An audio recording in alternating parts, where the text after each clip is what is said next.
There's no doubt this is one of the most difficult issues to navigate in the modern workforce. And those of you who are not yet in the workforce, don't presume that you know how you will act when you get to that arena. It's very easy to be hardcore in uni. It's very easy. But when you get to corporate world, when you get to the job situation, when you understand the dynamics, then things change a little bit. And the fact of the matter is that we are surrounded by areas that are difficult for us, such as this one.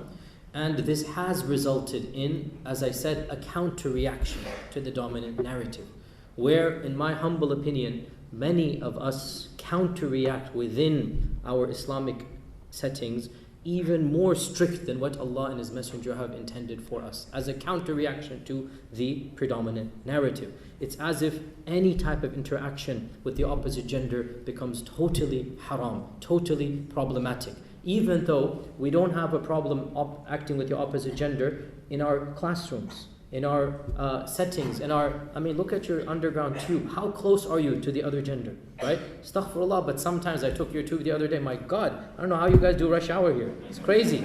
You know, you're literally packed like sardines, and you don't choose the gender you're standing next to, isn't it, right? And yet, if a brother and a sister were to sit, I'm not saying it's halal, it's not technically, but if they were to sit over here together and they're not related, then that would be problematic. Now, the point is, how then do we reach a healthy compromise? This is an ongoing conversation. I don't have solutions. But what I do know is we do see extremes. On the one hand, in many of our ISOCs and masajid and whatnot, the segregation becomes so strict that our Sahaba and early generations never even conceived of such strict segregation. It becomes even stricter than the Prophet ﷺ and the companions themselves, right? And this is demonstrated in 1,000,001 ways. To have a physical barrier every time and whatnot and whatnot. I am against this because that barrier is an imaginary one. It's only in your ISOC room. Soon as you walk out, it doesn't exist. So why create a false bubble? And frankly, let me again be very blunt here. One of our biggest problems when it comes to these intergender relationships amongst brothers and sisters is that because we are segregated so viciously within the circle of Islam, we don't learn how to actively and respectfully dialogue with the opposite gender.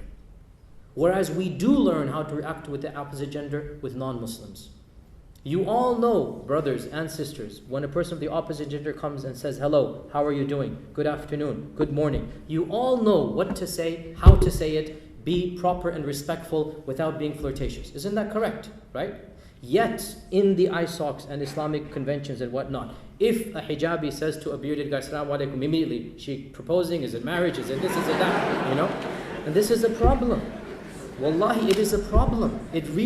You cannot interact with the other, in this case, without sexualization. Why? Because we're the ones who have created. Now, do you really think the Sahabah and Sahabiyat were like that? Wallahi, if you read the Seerah, it's very clear. They are saying salam to one another in a respectful manner. They know their boundaries. But we're not teaching our youngsters this. And this is, in my opinion, one of the biggest legacies that's problematic of ultra-conservative Islam.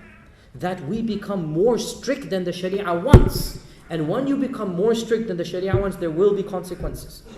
We don't know how to treat, our brothers do not know how to treat our sisters with respect that they deserve. They completely ignore them as if they don't exist. They're walking down together. If it's a non-Muslim colleague of yours, lady that you have, take a class with, oh, good afternoon, good morning. If it's the cashier, if it's the bus driver, you will say hello. Wallahi, doesn't your Muslim sister deserve more respect from you and say Salamu alaikum? She knows you're there for her without any flirtation. She knows, look, here's a brother in need. If anything happens, if any bad person comes, I know there's a brother in the vicinity. But no, we have been taught to completely ignore, as if she doesn't exist. And it's a two-way street as well. And wallahi, this is a problem. You read the Seerah, you don't find this fanaticism that the two genders have absolutely opposite spheres they're living in. Now, this is in the Seerah in Medina. Imagine in England when there is no segregation, when we bring about a false segregation, what's going to happen? Now, does this mean that, mashallah, tabarakallah, brothers and sisters just, have a party together? No, of course I'm not saying that. And this is the problem, that when people like myself start speaking, the traditionalists, as I said, they start kind of getting a little bit worried. Where are you heading with this talk? And I understand that fear, but this is called in logic the floodgate argument. If I open the door an inch, I'm going to open it to all the way. This is called the floodgate argument, and it's a very, very shallow, very facetious manner of refuting something. No, I am not saying we crossed the line. What is the line? Obviously, flirtation and haram relationships is the line. But if we don't teach our young men and women to respect one another, regardless of the gender, how then do we expect to have a positive society? We are not taught each other's names. It's haram to mention her name, right? She's just an anonymous sister. Even her name becomes taboo. I don't know how it is in your ISOC, but I'm saying I know for a fact in other ISOCs it becomes, even the name becomes taboo. In the hadith in Bukhari, Zainab knocks on the door. Aisha says, Ya Rasulullah, it's Zainab knocking on the door. She says it's Zainab. She doesn't say it is a sister. She says it's Zainab. And then the Prophet says, which Zainab? Ayyu Zaynab. I know a lot of Zainabs. Which Zainab are you talking about? And so she says Zainab, the so-and-so, the daughter of so-and-so. So what does this show us? I mean, honestly, we have an issue about becoming more strict than Islam wants us to be. And it's going to become a backlash. Then we have the other side where we don't care about, and this is the point. Every time you have a reaction, you're going to have a counter-reaction. Which is why I am so adamant that the way forward is by, inshallah, bringing a healthy, applicable understanding of Islam. So when it comes to gender interaction, it is almost impossible for us to lower the gaze 100% in a professional environment. So what does Allah say? فَاتَّقُوا اللَّهَ مَا اسْتَطَعْتُمْ. Fear Allah as much as you can. So look in the direction, but don't stare at her body. Don't stare at her as an object of beauty, and act in a dignified manner. And every brother here knows how to act in a dignified manner when it comes to a non-Muslim lady. Act in a dignified, non-flirtatious manner. If she's wearing clothing that is very difficult for you to concentrate with, don't look at that portion of her body. Don't control your gaze at that level, right? That is more difficult, but that is also, you will show her that you're treating her like a human being. Wallahi, I know of a sister, I know this sister. She is now, mashallah, elderly sister. She converted almost 35 years ago, and her conversion to Islam was because a young gentleman from a Muslim land was visiting. She's not from Europe, she's not from England, she's from another country, was visiting, and she was a very beautiful, provocatively dressed sister. You know how they dress, right? And this young man would always treat her in a manner of dignity, without, you know what I'm talking about, without being vulgar or flirtatious, always be dignified. And she was intrigued. Why is this man, my body is so beautiful, all the men stare, all the men comment. Why is he treating me with such dignity? And she asked the man.